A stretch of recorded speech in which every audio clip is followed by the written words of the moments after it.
Okay, Assalamualaikum warahmatullahi wabarakatuh. Selamat pagi. Okay, nama saya Muhammad Bakul Zaman bin Hamzah.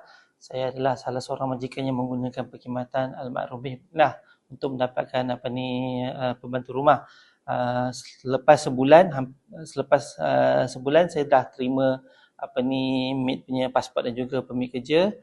Dan dalam tempoh sebulan tersebut saya tengok maid telah buat kerja yang sepatutnya lah. So bagi saya bimbingan yang diberikan oleh Al-Ma'ruf ni sesuai lah dengan kehendak majikan, untuk memastikan segala tugas-tugas rumah tu dilaksanakan dengan sepenuhnya oleh maid tersebut.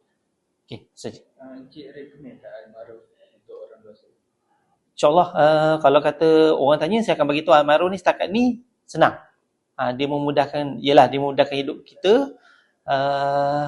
Tak perlu risaulah tentang maid tu, memang dia akan bagi latihan dan memang latihan tu betul lah. Memang latihan tu sesuai dengan kehendak majikan.